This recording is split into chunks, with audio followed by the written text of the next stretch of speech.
Hello and welcome. In this video I will showcase my endgame ranger build. This guy is able to kill up to 12 enemies in one turn. You can check out the game footage in the end.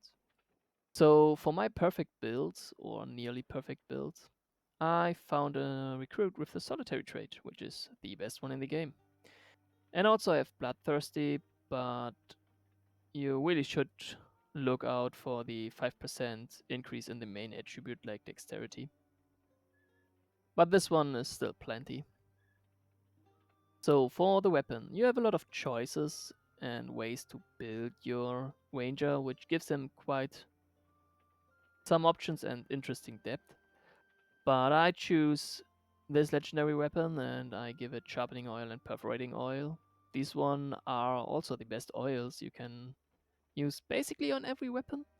If you have no other choice to reduce the enemy guard, or if you don't go on a take on of opportunity, you should choose these both oils on every weapon basically.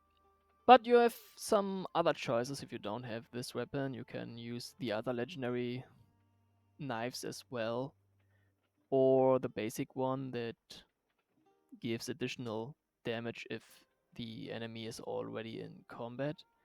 This one is a nice dagger for the early game. You can get it pretty early and help your team secure the kills. For the offhand weapon, we have just the enhanced critical damage and critical hit. You can also supplement this by the other one.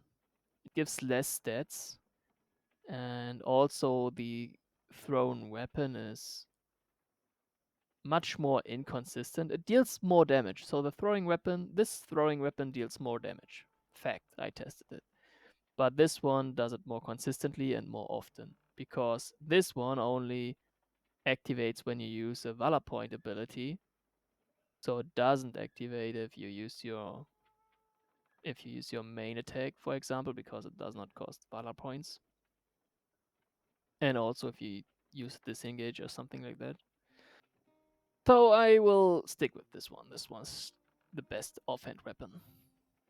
And also the key to the mass killing of enemies. We have the gloves for the 30% damage increase for throwing weapons. Insane. We will see that in a minute. And for the basic armor, we have this one, which just gives some movement and willpower. I use here all the legendary armor layers, which also increase dexterity and dexterity percentage, critical damage, and so on. And for the helm, I use the one that gives +2 critical hit as well, just to increase that as much as I can. Basically, you want to get above 100%. You always want to crit. That's the key. And because we always wanted to crit, we have the Helm Stamp Pirate's Lucky Charm. This one is also from the Balerion DLC and gives your unit the ability to gain 5% critical damage increase for every crit they do. So we crit with our main attack, then we throw a weapon, which is also a guaranteed crit, and we have already 10% critical damage increase. That is nice. So for the attributes, we also want to have a high base value and critical damage. And we also want to have a high movement. So in this case, I pumped them up to 16 because we can reset the movement. I show you that in a minute. But we still need a slightly more increased base movement to capitalize out of it. So willpower also has to be 15. I use the equipment willpower to reach that one. And the rest just goes to dexterity. So you can skill like willpower to 15, movement to 16 or 15, 16, something like that. And then the rest just into dexterity and crit. You can see that I don't gain crit hit with food. You can also increase that by 10%. but you can see that dexterity is also boosted by 41 points just from using food. So food is also a way to smoothen up your curve or smoothen up your stats to reach some breakpoints. Don't forget that one. For the job, Alchemist as well. 10% flat dexterity is the best you can choose for him. Now for the specializations. I go for Valorous Victory. We want our Valor points back because we spent a lot. This class is very, very Valor point intensive. I go for Assassin. Assassin is a really good choice because you have a little bit of range with that one. Now we go for this insane perk, which allows us to throw another knife and reset our movement. This one is key. We want this one in combination with our throwable to basically deal 3 attacks in one game action, which is insane. And then I have Deadly Contract for the second perk, which comes from the class specialization. You don't have to pick this one. You can also use the bravery skill if you want, but I like the fragility buff or debuff on the enemies because it's basically 30% damage increase. Then we have Cold Blood, damage from attacks from behind are increased. And this one. This one is the best in this row. Sadly, they nerfed the attack of opportunity, so you may choose to the unstoppable. Okay, so that's the build. For the food, we also want the dexterity increase and crit chunks increase. Yeah, that's basically all. I want to showcase just how these level 15 paladins, seasoned enemies, are crushed. I will not show you the whole fight, just the basic idea of fighting with the ranger when I can find him. Where's my ranger? Here he is. The idea is we use the throwing knife and the offhand. So we can see here the pirate's lucky charm. We have currently 0% critical damage increase. And we get 5% for each crit we do. We check, we have above 100% critical hit, so every attack should be a critical hit. So we have a lot of movement to like reach every opponent.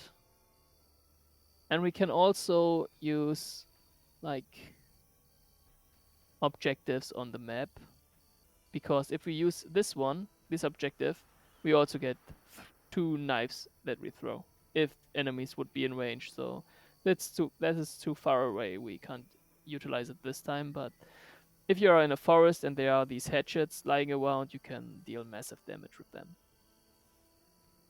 Okay, so we go here because this one is probably the tankiest one of them. And we just shut him down. Give him fragility, so he takes 30% increased damage. And this one is the ability of the throwing instinct. And this one was the offhand weapon, because the offhand targets the farthest away enemy, and this one takes nearest. So we have now 15% critical damage increase here on the pirate's lucky charm, just with one attack. So we have now 15% increased critical damage, and we always crit. So if we now throw this knife on this guy, one-shot him, we also get another knife. So we just use an ability like Ref. Oh, maybe position here. Kill this guy and throw another knife. And you see the damage goes up. So we are already at 380 for the first throw and 270 for the second throw. And every time we hit an enemy, we reset our movement. So we can just go somewhere else, like here. Move across the board. And we just say, yeah, taunt this guy. In his face. In his face. We already have 55 increased critical damage. So we just disengage. Kill. Kill. 56. 65. Sorry. 65 increased damage. And we still have 2 abilities left, so we have basically 2 attacks left. So what we can do is we can... Well, we don't really have somebody in proximity, but in theory we could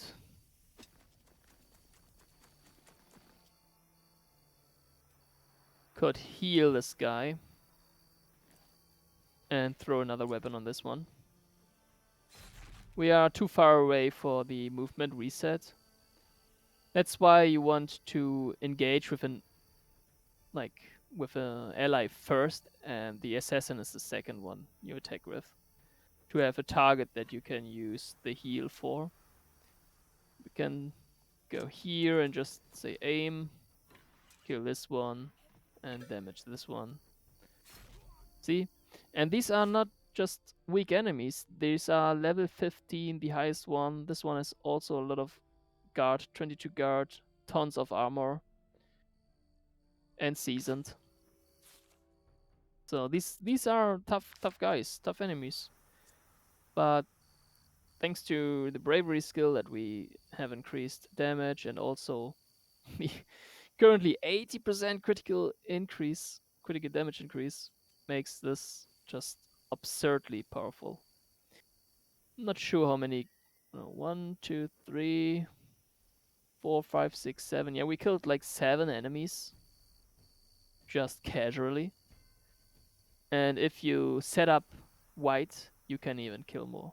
And I will show you that in this clip. Okay, so let's look how we can kill these enemies. So first we use the hatchets. And you see that using map objectives, we can also trigger our double throw passive.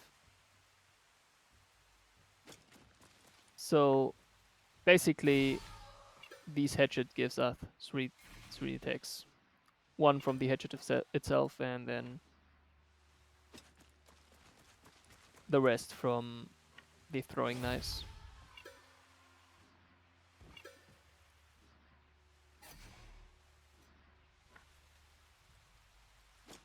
And since we positioned our companions that we can use the heal ability, even we don't need the heal, we can just use it to trigger the throwing knives.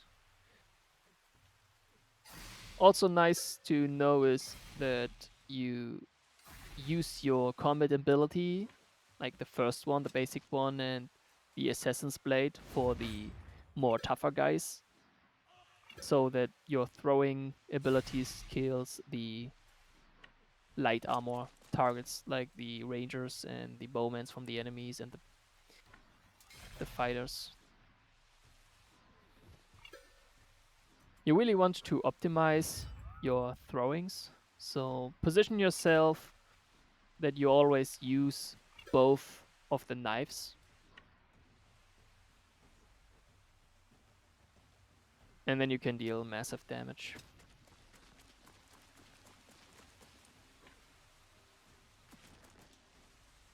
Yep.